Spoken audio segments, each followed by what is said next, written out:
بڑے خوبصورت انداز میں پروردگار عالم نے مبارک رمضان کا ذکر فرمایا. یا ایھا الذین آمنو، اے ایمان والو. یا ایھا الناس نہیں کہا، یا ایھا الناس تو سب تمام عالم کو خطاب ہے، لیکن یا ایمان والوں کو جو خطاب، یا المؤمنون، اے ایمان والو، یہ ایمان والوں کو خاص طریقہ پر خطاب ہے. کتب علیکم الصیام، ہم نے تم پر روزہ فرض کیا ہے. کما کتب علی الذین من قبلکم، جیسے پہلے لوگوں پر بھی ہم روزہ فرض کر چکے ہیں. اور مقصد کیا ہے؟ لعلکم تتقون، تاکہ تمہارے اندر اس بھوکا رہنے سے، کھانے اور پینے سے بچنے سے، اس پینے سے، خواہشات سے بچنے سے، غلط استعمال سے، آنکھوں کے غلط استعمال سے، ہاتھوں کے غلط استعمال سے، زبان کے غلط استعمال سے، کانوں کے غلط استعمال سے، پیروں کے غلط استعمال سے بچو، تاکہ تمہارے اندر پروردگار عالم اپنا ڈر اور خشیت پیدا فرما دے، اپنا ڈر اور خشیت پیدا فرما دے. اور یاد رکھو، جب تک خدا کا ڈر قلب کے اندر نہیں ہوگا، دنیا کے اندر کوئی برائی انسان کو برائی سے نہیں روک سکتی، کوئی برائی انسان کو نہیں روک سکتی. ہاں، پروردگار عالم کا ڈر اگر خوف قلب کے اندر پیدا ہو گیا تو میرے دوستو، یہ انسان کوٹھڑی میں بیٹھ کر بھی برے کاموں سے اللہ سے ڈرے گا. میرا اللہ مجھے دیکھتا ہے، مجھے میرا اللہ دیکھتا ہے. باہر بھی اس کو خوف و خطرہ ہوگا کہ مجھے میرا اللہ دیکھ رہا. کوئی دیکھے نہ دیکھے، لیکن مجھے میرا اللہ دیکھ رہا ہے، مجھے میرا اللہ دیکھ رہا ہے. ایک مقرر نے واقعہ بیان کیا کہ ایک بزرگ کی خانقاہ کے اندر چلہ کشی ہوا کرتی تھی. لوگ مریدین آتے تھے اور اپنے آپ کو حضرت کی خدمت میں بٹھا کر صحبت حاصل کرتے تھے، اور جب کامل ہو جاتے تھے تو ان کو اجازت دی جاتی تھی کہ جس طرح ہم نے تمہارے اندر نیکیوں کا رجحان اور برائیوں سے نفرت ختم کر دی ہے اور کوشش کی ہے، اس طرح تمہارا کام یہ ہے کہ تم بھی بندوں کے اندر پھیل کر کے لوگوں کے اندر نیکی کو پھیلاؤ اور برائی سے لوگوں کو بچاؤ. ایک نووارد عالم بھی خانقاہ میں حاضر ہو گئے. 3 دن قیام رہا، 3 دن قیام رہا، اور جب چلنے لگے تو حضرت نے فرمایا کہ ہماری طرف سے آپ کو اجازت ہے، ہماری طرف سے آپ کو اجازت ہے، آپ توبہ کرا سکتے ہیں لوگوں کو. جو مجمع باہر بیٹھا ہوا تھا، سامنے بیٹھا ہوا تھا، ان کے اندر ایک عجیب پیدا ہوئی. ہم تو سالوں سے اور مہینوں سے حضرت کی خدمت کے اندر رہتے ہیں، اور یہ نووارد آج ہی آیا اور اس پر حضرت نے اپنا شفقت کا ہاتھ رکھ دیا اور اس کو خلافت عطا فرما دی. حضرت اس چیز کو بھاپ گئے کشف کے ذریعے سے کہ لوگوں کے اندر یہ بات پھیل رہی ہے. تو انہوں نے کہا کہ اچھا بھائی، انہوں نے کہا ایک مرغے والے سے کہ بھائی یہاں جتنے آدمی ہیں ان کو گن لو. انہوں نے گن لیا، کہا جی اتنے آدمی ہیں، کہا اتنی مرغیاں لے آؤ، اتنی مرغیاں لے آؤ. ان کی مرغیاں لا دی. اتنے چاقو لے آؤ، اتنے چاقو لا کر کے دے دیے، اور ہر مرید کو اور ہر شخص کے ہاتھ میں وہ ایک مرغی اور ایک چھری پکڑا دیا. اب کہا حضرت نے کہ اس کو وہاں دبا کر کے لاؤ جہاں کوئی نہ دیکھتا، اس کو وہاں ذبح کر کے لاؤ جہاں کوئی نہ دیکھتا ہو. اب سب نے مرغی لی اور چھری لی، کوئی دیوار کی اوٹ میں، کوئی درخت کی اوٹ میں، کوئی کسی اوٹ میں، کوئی جھاڑ کی اوٹ میں. مطلب یہ ہے کہ سارے کے سارے اپنے اپنی مرغیاں ذبح کر کے حضرت خدمت کے اندر لے آئے. کہا کہ حضرت ہم ذبح کر کے لے آئے، آپ نے کہا تھا جہاں کوئی نہ دیکھے، ہم نے اس کو ایسی جگہ ذبح کیا ہے جہاں میں کوئی نہیں دیکھتا تھا.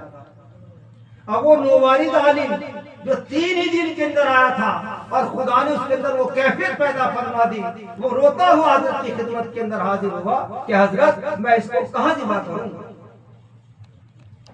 میں اس کو کہاں ذبح کروں گا. کہا کہ یہ سارے کے سارے ذبح کر لائے، تمہیں کوئی جگہ نہیں ملی ذبح کرنے کی.